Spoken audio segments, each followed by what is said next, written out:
You ready? Are you ready? Cool. Are you all ready? Awesome. Well, thank you for being here.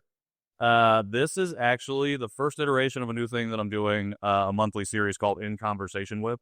So, if you know a little bit about me, I'm a podcaster and I talk to a lot of people in the city about the stuff that they're doing, and I'm continuing to try and find ways to do that, especially in places across the city, and this is the start of that, I hope. So thank you for being here for this first part of this, particularly as we celebrate Asian Heritage Month. So I am excited that you all are here to have this conversation, or to sit in on this conversation with Tasha and I. Before we do that, y'all know where the bathroom is now. There are some waters there if you need. Shout out to Tomorrow Bookstore for letting us use the space. I live right across the bridge, and I worked here doing events for a little while, so it's always good to be able to come back. And I just want to shout out all of the cool stuff that's happening on this particular night in Indianapolis. As I was marking this event when I created it last Monday, I was like, here we go. We're going to hit up all the organizations and people are going to show up. And this week I got like 60 rejections in a row because everybody has an event going on today.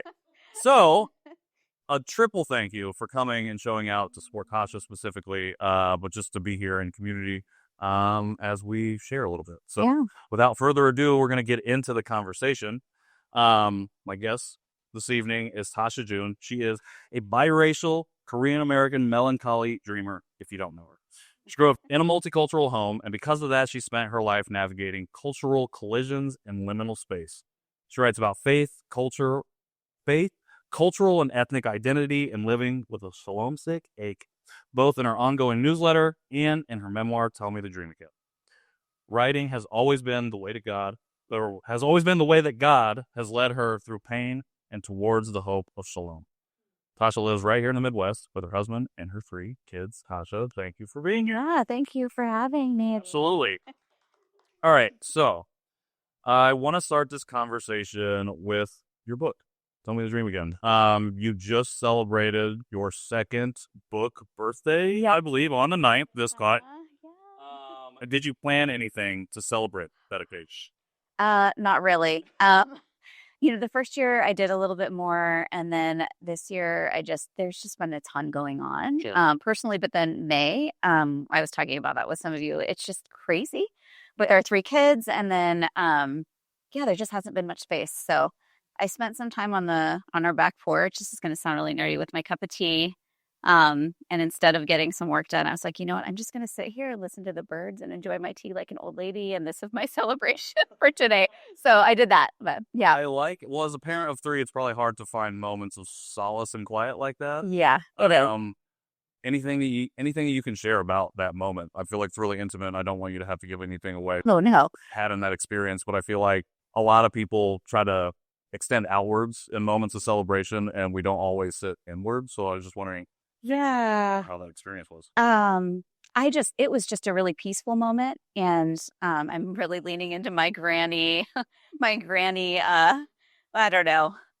ways, I guess. And so I just really love sitting in our backyard. Yeah. And there's like 3 different birds that I'm not like an official birder yet because I don't know all the information. I need to get a book. Maybe there's one here.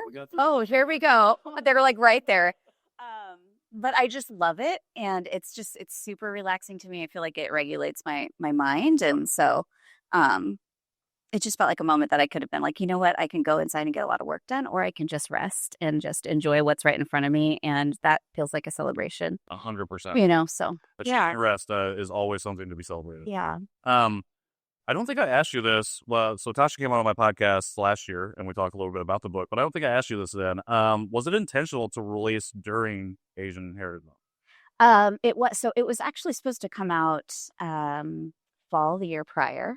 And then because of like COVID and like a lot of the shipping stuff that was going on, there were books like falling off boats, like it just, so it was going to get pushed back. And then I had a conversation with my editor at the time, and she was saying, what about April? What about May? And then I was like, oh, it's Asian American Heritage Month. Yeah. So that's, so kind of.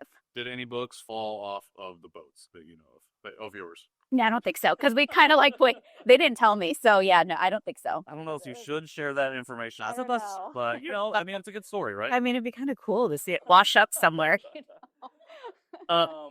So you talk about like your first year, it's like celebrating with others. This year or the second year was about celebrating kind of with yourself. Obviously that's very different.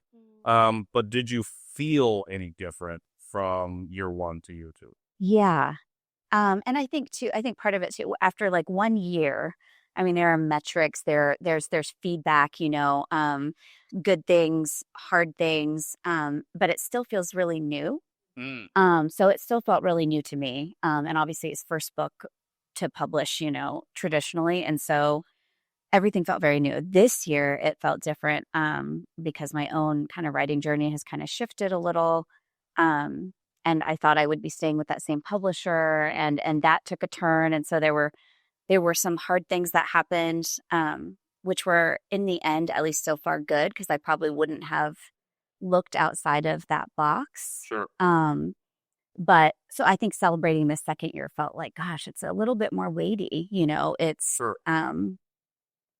yeah, it just felt like a second year of just work and kind of like, where's this going to go now? Because there's some disappointment, there's some joy wrapped up in the 2 years since it's released, Sure. So, whereas in the first year, I think it was just more just kind of joy.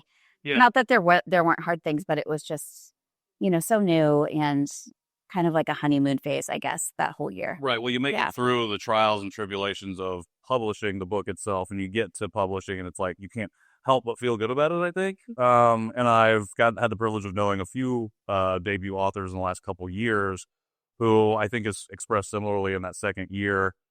Some elation, but also disappointment. It's like, what does it look like to balance those two things? Yeah. And you're doing that as well as like switching publishers too. So it's like there's extra layer of transition. Yeah. Yeah.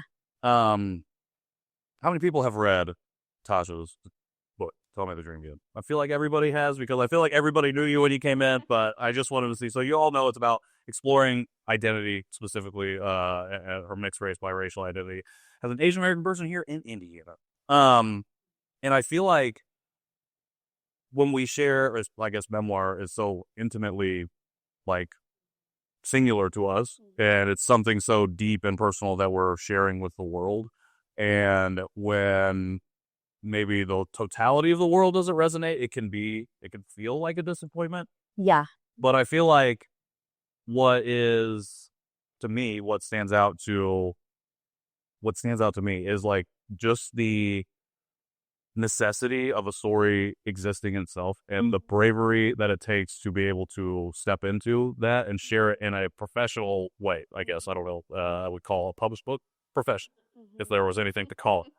How has that journey shifted now as you've gone through year two, with your identity, as you've navigated a transition out of into a different publisher, as you've experienced highs and lows? Like, has that journey of identity that you so intimately share with us changed at all? I don't know if it's changed. I feel like different parts have kind of been tugged at or kind of pushed to the forefront. And part of that, I think, is just the climate that we're living in now. I think a lot of the stuff happening, it's like, oh my gosh, like, what is this? What does this mean? How do I show up? Am I safe to show up in this way? I don't know. So I feel like different things that have always been there have been tugged at in a different way. I don't think anything has really changed, at least not in like a deep way. I would say though, too, as my kids have gotten older, and this has been true since the beginning, but watching them navigate the world right now as it is, especially my oldest, and just hearing him talk with his friends and, come home and then talk with us.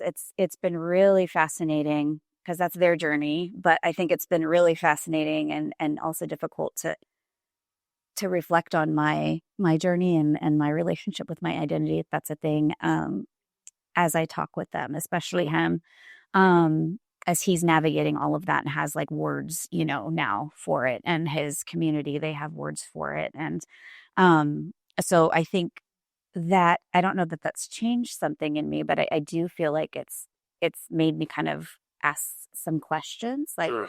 wait, like when he talks about how he sees himself, like I think he came home one day and he's like, well, I'm like racially ambiguous. No one knows that I'm Korean, and he's got curly hair, and he, kind of similar to like what I went through, gets a lot of questions um about what he is. Sure. And yet it's different the way he's walking through it. He's different than Something leaning into Yes. instead of kind of a shying away from. Yeah, and I feel like it's been really cool in one way to see, well, his his community is embracing this in a very different way. And then also like there's been a little bit of distance too, and I don't know if I think, sometimes when you go through some deep wrestling, the path from that to embrace can get it's really meaningful. For sure. And I don't know that I'm seeing him wrestle in the same ways, which I'm glad. But then I'm like, oh, but does it matter? So just maybe more questions I've been asking myself. So that's not really about him, but yeah. Well, it's because like, what are the other hidden ways maybe that we might be struggling? Yeah. We don't share because I think, well, I'm dealing with it now as a new parent, and my 15-year-old, he Like that is post 15-month-old is starting to like be able to verbalize and communicate more. Yeah. And we're dealing with like the frustrations. And it's not right now, I feel like, rooted in identity at all, but it's like I see reactions in him, and it makes me think about and reflect on my identity, my journey, and my whole path a little bit differently.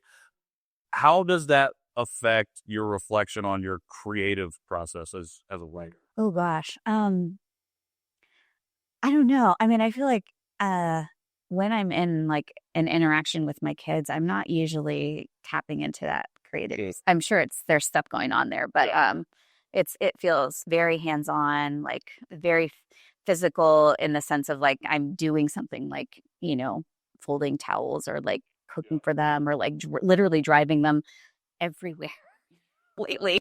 But so and I think that I don't usually feel very creative in those moments. I don't feel as in touch with it. But I think later when I'm reflecting, if I give myself space to reflect, I go back to those moments and interactions a lot, and find that, oh, there's a lot of questions there. There's a lot of feelings that I need to sift through. And then, yeah, so it does connect, but Definitely takes a minute. I think one of the things I really love about your book and the way that you write in other areas is just this idea of leaning into the curiosity of it, but not so much from a place of like, I'm worried or afraid of the curiosity, but I want to affirm these questions that I have, even if I don't have the answers to said questions. As you navigate like beyond the first book, because we'll talk a little bit about like what you got maybe or working towards. How does like this conversation and these questions that you have with yourself, how does that internal conversation play into conversations that you have with like agents or publishers as you get ready to try and workshop your next thing, your next book, your next idea, when you're trying to sell that story, especially as you're in transition to a new publisher? How much does that internal conversation come into play versus like, I can set this aside because it's kind of like a business decision now? Does that make sense? Yeah, I think so. So you're asking like my internal conversation about who I am. Right. Yeah. Okay. I honestly feel like I just carry that with me. It feels, and I think part of verbalizing some of my story, so sharing it with my voice and then sharing it on the page, I think, I think for any of us, whether we're writers or not, there's power to that. 100%. Naming how we see ourselves, who we are, our uniqueness. I think there's really transformative power in that. And I think having just had the chance to do that a lot, which is such a gift, being given space to do that, whether it's through publishing or, in speaking or just sharing one-on-one with a friend or someone. I think that's helped me just feel like it's there. I don't feel, it doesn't feel very hidden anymore. Sure. And so as I've navigated kind of like, oh, am I a working author? Is this something I'm going to keep doing? Is this sustainable for a family? Is this sustainable in the season? I feel like I've just been bringing that into the conversations. I also do feel like the people that I've worked with, like my agent, past, but they all know. Yeah. So it's like we've had some conversations. I think in some of the transition, it's kind of like the people that I've talked to, the publishing professionals, I guess they know what I'm about. Like that's not a that's coming with whatever, whatever book is I'm presenting, even if it's not specifically or as much about my racial identity or ethnic identity. Yeah. I don't know if I'm answering your question, but Yeah, I think so. I think it's just like, well, I'm involved in all of this, like all of these conversations around like identity because it's so integral to the last 5 years of my life. Yeah. So for people that don't know, like I was adopted and I grew up in rural Indiana, and for the first 30 years of my life, despite having a positive relationship with my family, I rejected my Asian identity until I was 30. For a number of different reasons, a number of different ways and foundational things that built upon that.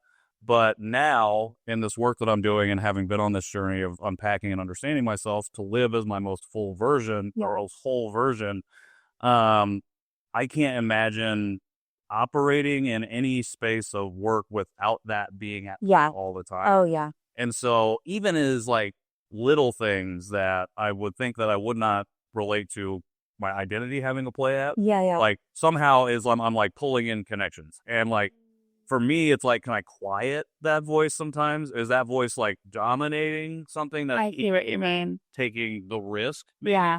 And so I guess that would be my follow-up, because I like that you're like, when I approach somebody, they kind of know what's on the page. And through like this book, and I think through conversations I've had with you, it's like you've come to this realization and this ability to step more fully into that whole version of yourself. Does that, I'm just spitballing because I'm just talking about myself. I'm wondering how, just like how that continues to, does that feel like it gets in the way sometimes of the business part of it? Because I don't want my identity to not be part of that. Right. And as a writer, as somebody who writes professionally, like you're expressing intimate parts of your life that I think a lot of people in their everyday life or everyday job aren't having to tap into. Right. Okay. Yeah. I got there somebody. It took me a minute, but well, I kind of like answered and we went off this way. And so it makes sense. No, that makes sense. So I do feel like, I mean, there are situations where it's like, depending on someone's response to me, sure. I might be like, oh, they don't know, they're unaware. And I need to say something like, well, actually, like, I don't want to do that. Or I don't want to take this out of the book. This is really important. Maybe something like that. But I do feel like there's a little bit more of it. I guess within me, maybe this is because I'm getting older too or something, but I feel like it's a little more calmed in me. Not like hidden or put away, but I don't feel like I have to prove it, or I don't know if that's the right word. Hiding it. Exactly. You're working in parallel and tandem with. Yeah. It's not I think I feel too like I can't control. I can control what spaces I step into. So with whatever knowledge I have, but I can't control how someone's gonna respond. Sure. And so, and while I wish everyone would respond a certain way, they just don't. It's like worse right now. So I think, but I feel, at least within myself, I feel like a bit of calm. Maybe not always, but it's different than it used to be. I think I used to feel a little bit more like I had to make sure people understood. Does that make, I don't know. Yeah, no, I think, well, like you said, it's like less proving it. Well, now it's less proving it to the inner voice. And it's more like you want to stand on business when it comes to other people trying to interpret or maybe reinterpret your creative work. Yeah. And I think that's a really hard thing to do because, again, it's our lived experience. It's not just like a story we've made up to try and resonate with a bunch of people. It's our lived experience that we're telling in a specific way that we hope resonates with somebody who has a shared experience. What's the most challenging thing about stepping into that kind of conversation with a publisher who's like, we want to rework some of your story here? I don't know that I've had a lot of that in a way that felt like it wasn't honoring to the story. Sure. There have been other things that I've written that are like shorter pieces where this gets a little complicated. Maybe this is what you're getting at, where it feels like stuff is being edited, but I'm also choosing to write for the specific audience. So there's like like, how do I show, am I showing up honest? Are you editing words out that I do not want changed? Yeah. And so I think there's been a little bit of a dance there because I'm choosing to write for someone else, and that's different than like a memoir. Yeah. And so I think I have to be able to ask myself, like, am I okay with this? Am I going to feel like, I'm not being honest, in some way? Not that you have to tell everyone everything, but just, but do I also take into consideration the fact that I did choose to write for this, this, org or whatever. So there's a little balancing that goes on there. But yeah, that can be hard. Yeah. Well, and I think like, again, it's how far are we willing to collaborate and meet each other in the middle? And I think for a lot of people, especially on an institution side, they're not willing to necessarily move. Yeah. And you have to go there, and then they're willing to then extract from you, but will still prop you up as the person that made this. Yeah. Even though the output might not be what you had intended. Yeah. I think in 2025, we find ourselves with access easier than ever. But the access and what is able to be accessed is not always good, I guess. It's not always something that's creating productive conversation that we need to be having right now. And that, I think that part of it is bad. But I like the idea of being able to now be able to reach more people with messages and stories that have not historically had the opportunity to be in front of folks. And so, especially because we live in the Midwest, and particularly we live in Indiana, I feel like that kind of access is really important. Right. How have you navigated, like, trying to, because I feel like your book, while rooted in like a lot of Indiana, it touches other places, and other places that you've been in your life.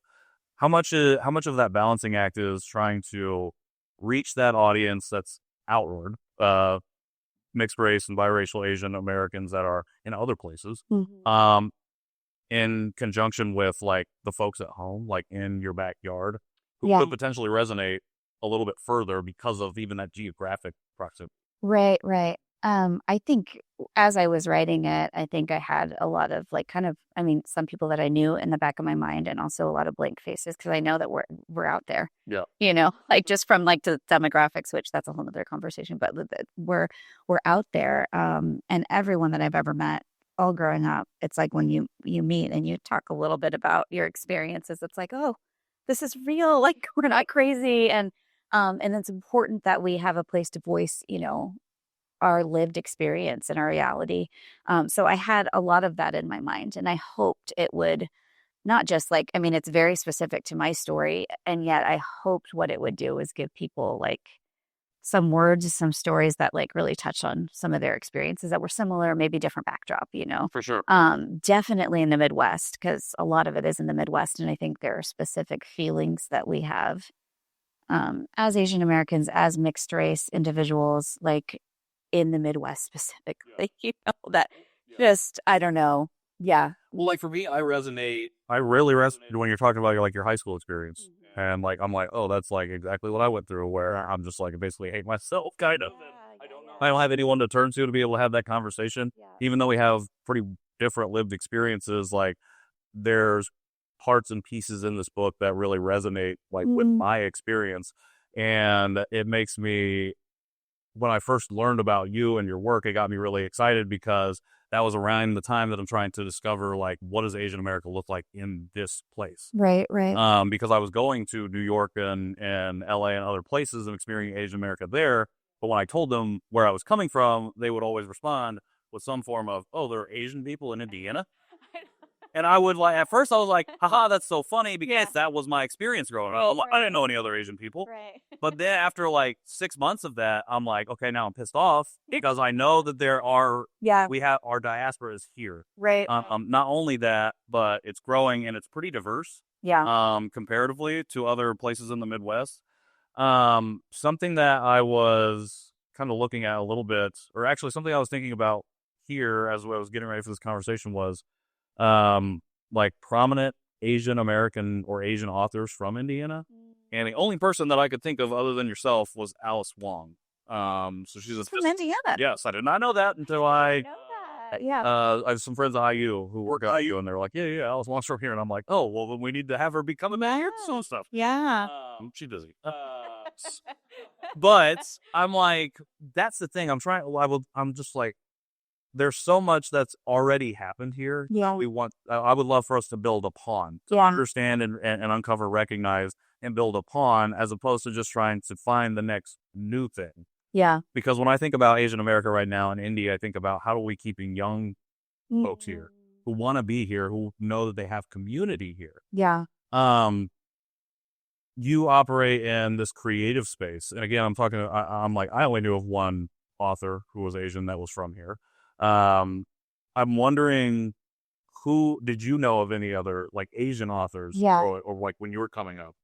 I mean, there were some, Amy Tan, like when I first read Joy Luck Club, which, that was like revolutionary for me, and then watching the films that came after that, or the film. And so that was huge. And then in college, there were some books that professors would tell me about that I didn't even know existed before then. Like no one had taught them. I had never, but then when I started writing more publicly, part of how I connected with other writers, it was especially anytime there was an Asian American writer, I was just like, it was like a magnet, like, oh my gosh, just reading their stuff over and over again. And so there were two, actually, the woman that wrote the foreword, Aaliyah Joy, was someone that wrote online, and we ended up writing for a publication together for a while. But I think I read a couple of her articles, and it was just like, just, you just feel so seen and like, oh, there's someone else out there. And so I had messaged her, and I'm like, she's not going to message me back, Then she messaged me back, and I think because there was this feeling of like, there's so few of us, or there's so few of us trying to connect, and so there was this like just desire to help, like in any way. I'm like, she doesn't know me. I'm telling her I'm a writer. I could be anyone. And so that was really helpful for me. There was another writer, Grace, who I think yeah. So that was another one. So there were a couple of people like that, and I feel like we just kind of clung to each other. Yeah. But I think, and those are people far away, like California, or they're not near here. But we really connected, and I think there was power in that. There was power in at least for them, they weren't like, well, I have to be the only one. Yeah. Like this, like, for both of them, they really led in like, we're going to open the doors, and wherever I go, I'm going to bring anyone I can with me if they're there.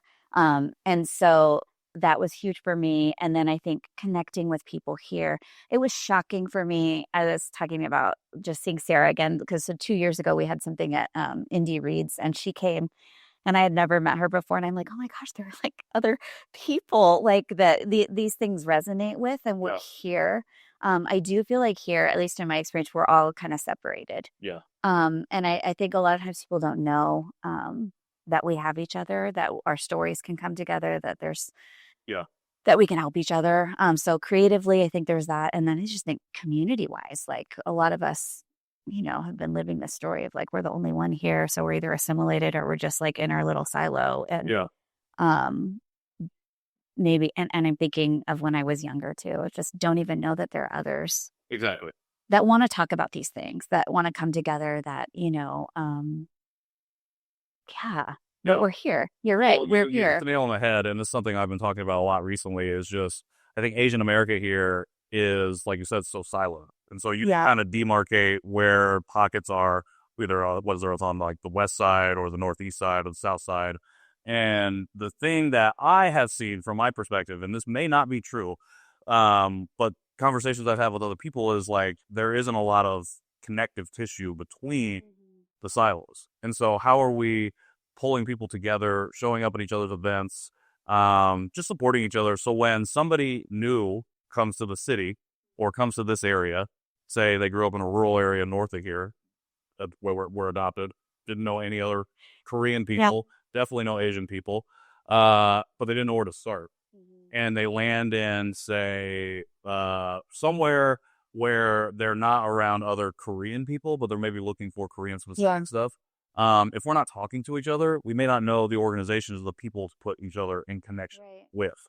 And I think going back to the idea of retaining young talent, not to be professional about it, corporate about it, but to keep young folks here, I think having that connected community doesn't mean we're all doing the same things or agree on the same things or are all just rah. It's we're acknowledging that we all exist and we're here in the same space and that we can get going in the same direction together. Even if we don't necessarily talk all the time or do all the same things, we can still support each other and be a network, especially for folks that come in who are looking for said community. Like you said, you grew up here and I grew up here and we didn't really know anybody until we were adults. And starting to seek that out. But it's not something that's been kind of pushed to the fore for anybody in the city to begin with, not just for Asian folks. Right. Who is inspiring you right now as you approach new writing, new projects? Oh gosh. And stuff on the horizon. Like who is inspiring me right now? Is there anybody like local that you have discovered recently that you've been really taken by? I don't think so. That sounds terrible. Local authors in India? Yeah, I think it's more like, I think more just because I've been like in it with my family and so, I did have an experience with the Indiana Authors Awards community.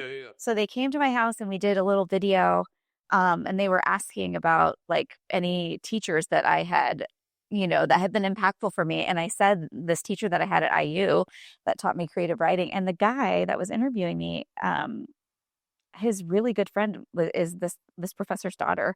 So this isn't someone that's, but he still writes and I like follow him on Instagram. I have like not said anything. So I'm like, oh my gosh, he's probably going to tell me that like mark up my book in red like he used to with all my papers.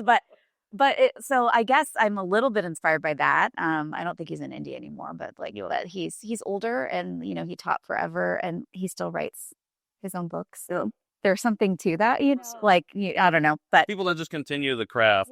It's not like the thing that serves them the most. Just do it because they like to do it. I can't think of anyone. Well, maybe instead of cool.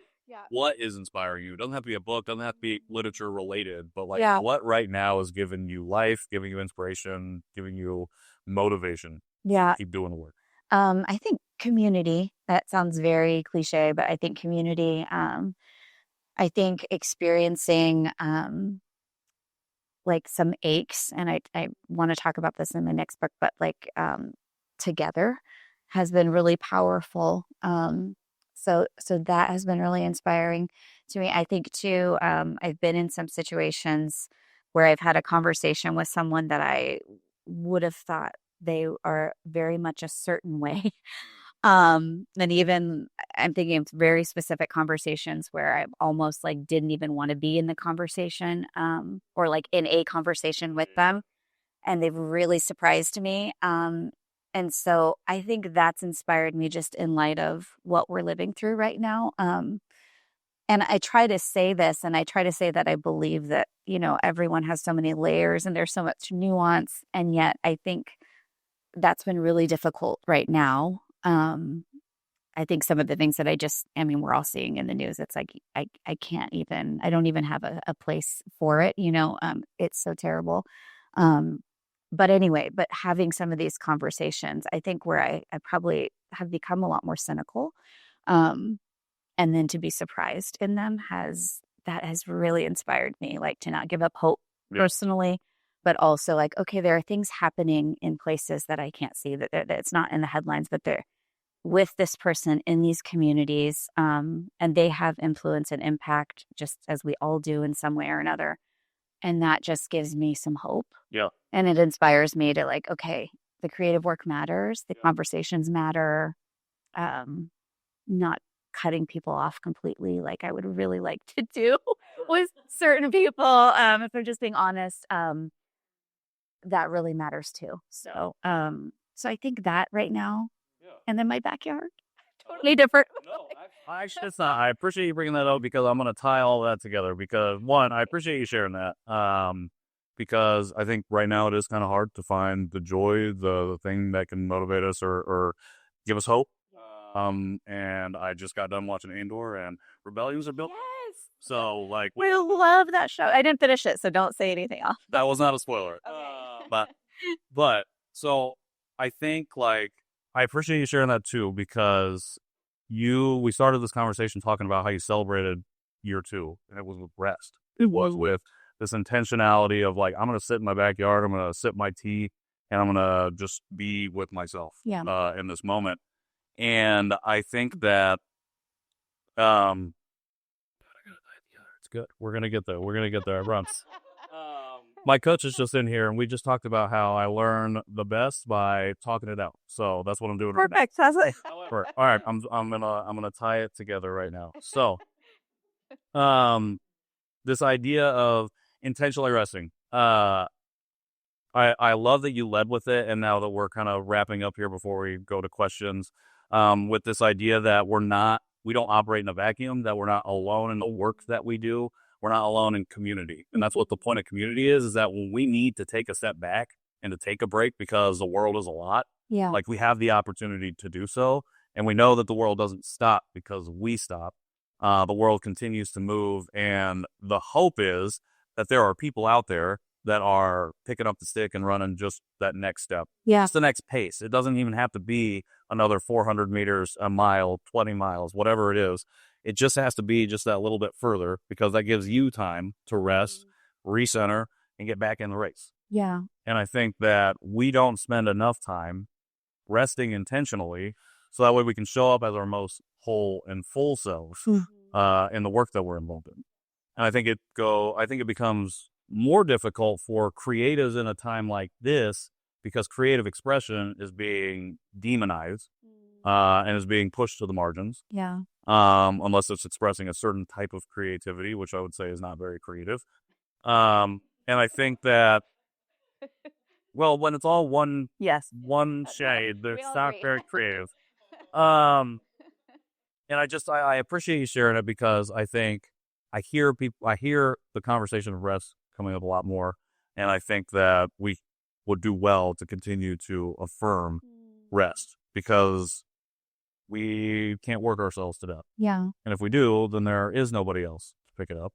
And we're not building up. We're just laying more floor. And we're not going to get where we need to go with just floor. 2 more questions before we go to other questions from y'all, if you have them. We've talked about young people, retaining young people here in Indy, but for young folks who are trying to navigate authorship, publishing, whatever that looks like, one thing that they need to know right now in this climate as they move forward in that journey. I think that you need a community because I think writing is a very solitary work. The writing itself, the inner dialogue, the stuff that you're doing internally all the time can feel very isolating, very solitary, and there's good stuff in that. But I think once the writing is turning to the public, it's a whole different beast. It's like it's a public facing work, and suddenly all these people are invited to the party, whether you're listening to them or not. Whether it's like publishing professionals or readers, it's a whole bag. But I think that shift. I don't know that anyone could have prepared me for what that was going to be like the fun of it, but also how difficult it was. And I think that you really need a community. Like you need other, not just people who are supporting you in your writing, but other writers like that. I never would have kept going if it wasn't for that. Other writers that are going to be honest with you, maybe some that it's not really a far further ahead, but maybe have had more experience with publishing or have had more experience with being rejected a lot, that are going to be honest about their journey and not just not just talking to you about the successes or what, um, and then, I think another thing that's been really important for me and something I talk about a lot, and it ties back to rest, is just understanding and being able to name like who you are on the inside, like no matter what happens on the outside. So like I'm a writer on the inside. I've been a writer for as long as I can remember, which doesn't mean that I've been publishing books or that people have loved my writing. It means that's how I've always processed. That's how I process pain. That's how I've communicated best. In a way that feels most natural to me. And yes, that's led into different genres and exploring different things. But that core and holding on to that core is something to be tended to, like a garden, like something like that. I think, I don't know, we don't talk about enough. For sure. Because I think it really like it's the roots that kind of hold you throughout the experience of publishing and people's responses to your work, Yeah. So that those two things, and I'm like, what is the other thing? I think too, this is just simple, but it's really easy. I think for every no that you get, it's like it can change in an instant. Yeah. Not that you're just going for a yes, but every single person that reads your work, even if they are a professional, they're all just different. So they're coming to your story with their own story and the stresses of the work that they're involved in and their publishing team, if you're going traditional. And I think, and then there's time, there's all these different things we can get like way weird out there, but I just not to give up, like it's, and maybe that means that, what I want to do with my writing, it's shifting and I don't want to be public in this way. And that's okay too. 100%. Like, I think just like, holding that core tightly, but holding everything else loosely is important. And it's really hard to do. So, yeah. I like that. Hold the core tightly. Yeah. Everything else loosely. Yeah. Yeah. What you kind of mentioned it, and you had an announcement come out today, and because it's still Asian Heritage Month, it's about celebration. We're celebrating right now. Yeah. What are you currently working on? What did you just announce? So, well, what just came out today was an announcement. I have like a trade book that I just signed a book deal with. So it's nonfiction trade, and it's you mentioned shalom sick in the bio, and I write on that. If that's a word that I kind of made up, I don't know. I don't know if anyone's ever used it, but but basically just kind of it touches on this feeling that I've had my whole life of just being homesick and just not fitting anywhere and always trying to find the place. And then shalom is a Jewish word that like it's a little bit, it means peace, but the deeper meaning is like wholeness and things, being mended and being right. And so I think as I've just gotten older, I've realized, it's not a homesickness for a place. It's a shalom sickness that I've carried and that I see in other people. And so really it's about that ache that I think a lot of us carry individually. And then it will also be about how that ache, bearing witness to that, brings us into community and connection with one another. So that was the announcement today, but also have 2 children's books coming out, and Shelley is the illustrator. So we've been working together. Which is really fun. So it's really fun. Next. I know. She, if you don't know her, seriously, like she does paper art and her whole life story is amazing, at least what I've heard so far, but incredible work. So she's got a book in here and you could look her up. It's junonia.com, arts.com. Yeah. Amazing. She's had stuff at Newfields. So super fun to like bring 2 Asian artists, people together, but yeah. Well, excited for those. Any like timeline on release that we can be expecting? So the children's books don't come out. It's like a while from now, 2027, 2029, which I'm realizing is a long process with illustrating and like all the stuff. Yeah. The year friend and make a copy. Yeah. Well, we're definitely gonna have to talk about that. I know. You need to have a conversation with her. Definitely. And then the other book, it's still kind of up in the air, hoping it'll be in between just so there's space, like because there's like launch and for sure. That's my least favorite part. Well, totally. Yeah. Well, then you got to go around and talk about it all the time. Yeah. It's like the creative aspect of it's done, and now it's the marketing side. Yeah. Tasha, thank you so much for sitting down and doing this, especially on short notice. I always love having a conversation with you. And thank you all for coming and sitting in and listening to me talk through questions. But now I'm going to turn it over to you if anybody has questions. I know most of you know Tasha, so you may not have any questions, but if you do, now is the time.